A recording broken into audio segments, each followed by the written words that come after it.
County Fire makes a tough decision on one of its stations. Why people living nearby are not happy about it. Finally, the release of the Mueller report. What's in it, what's not, and what does it all mean? I'm Scott Thuman with updates from Washington. And it's a piece of baseball history, how one man got a hold of such a rare player's card. Live in high definition from KBAK-TV in Bakersfield, this is Eyewitness News at 5. Thanks for joining us this evening. I'm Rochelle Murcia. And I'm Jeff Platt. It was a day filled with breaking news out of Washington, D.C. as the redacted Mueller report made its way to the president's supporters and some of his biggest critics. And we have team coverage tonight as we walk you through the first day of analysis. Right now, the 448-page report is being scoured by teams of people on both sides of the aisle, including Sinclair's chief political correspondent, Scott Thuman. He joins us now from Washington with the latest. Well, the initial summary report was just 4 pages long. This is 448 with large sections that are redacted. But what is still in here is plenty. No collusion, no obstruction. There never was, by the way, and there never will be. The president essentially claiming victory Thursday at an event for wounded warriors, alongside his tweet, "For the haters and the radical left Democrats, game over." That after the Attorney General's news conference backing the president. After nearly 2 years of investigation, thousands of subpoenas, hundreds of warrants, and witness interviews, the special counsel confirmed that the Russian government sponsored efforts to illegally interfere with the 2016 presidential election, but did not find that the Trump campaign or other Americans colluded in those efforts. Democrats instantly reacted to calling it all partisan, spin, and accused Attorney General Barr of protecting his boss. But delivered to the House and Senate Judiciary Committees was also insight. When Trump first learned of the special counsel appointment, according to notes by the Attorney General's chief of staff, the president slumped back in his chair and said, "Oh my God, this is terrible. This is the end of my presidency. I'm expletive."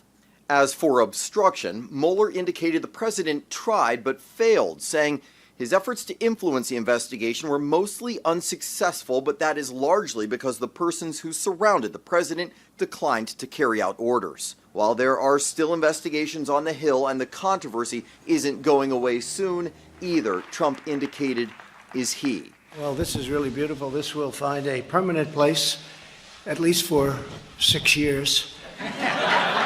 In the Oval Office. Is that okay? Critics, though, will still point to that summary on obstruction, where Mueller wrote that the report doesn't conclude the president committed a crime, but it also doesn't exonerate him. In Washington, Scott Thuman, Eyewitness News. And lawmakers aren't the only ones with access to the redacted Mueller report. You can read the entire document for yourself. It's the top story on our website, bakersfieldnow.com. There you will find all 448 pages. And if you don't have time to read the whole thing, just stay here right with us here on Eyewitness News. Coming up at 6 o'clock, our national reporter Josh Rosen will dive deeper into the document, and we'll have a complete breakdown on the report nearly 2 years in the making. Meanwhile, President Trump taking a victory lap today after the release of the redacted Mueller report this morning. He tweeted, "No obstruction and no collusion, game over," as you saw before, and also that he was fighting back from being framed. That's not obstruction. The president said he could have ended the special counsel's investigation through executive privilege, but decided not to.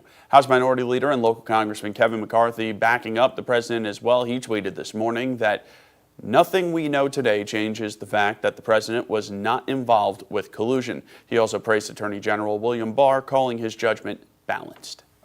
And the Mueller report may be out, but the fight over it is only getting started. National correspondent Michelle Macaluso shows us where that conflict goes from here.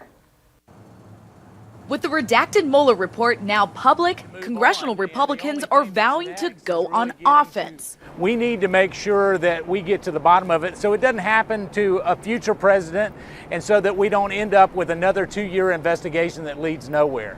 Some of President Trump's most ardent supporters on Capitol Hill, Congressman Jim Jordan and Mark Meadows, want to investigate the investigators and find out how the Mueller probe got started in the first place. It's time for us to figure out this Comey cabal, these top people at the FBI, who launched this whole thing based on the false dossier. We need to go back to these 5 key people, Comey, McCabe, Baker, Strzok, Page, and figure out what exactly happened right from the get-go. The Attorney General confirmed that he has put together a team to review whether there was misconduct at the FBI and Justice Department. The fight is not over for Democrats either. They want to know why the special counsel did not make a determination on whether the president obstructed justice. Did he feel that this was just something for Congress to decide? Was he operating under the straitjacket of the Attorney General's position that the president can never be guilty of obstructing justice? Democrats also take issue with the Attorney General and how he handled the report. Barr's words and actions suggest he has been disingenuous and misleading in saying the president is clear of wrongdoing. Democrats are demanding to have the full redacted report and the underlying evidence released to Congress.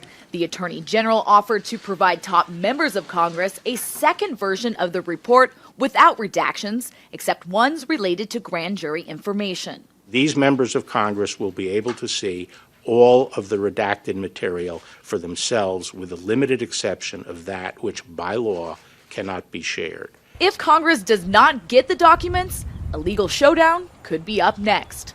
On Capitol Hill, Michelle Macaluso, Eyewitness News. And after all of today's discussion, people are now wondering what else might happen in the coming month. Right now, analysts think Congress may eventually pursue obstruction charges against the president. Doing so could lead to impeachment proceedings. However, Speaker of the House Nancy Pelosi is skeptical about taking that route, citing the need for bipartisan support, which analysts say would be a tall order. They say it's unlikely the Republican-controlled Senate would go along with any impeachment efforts.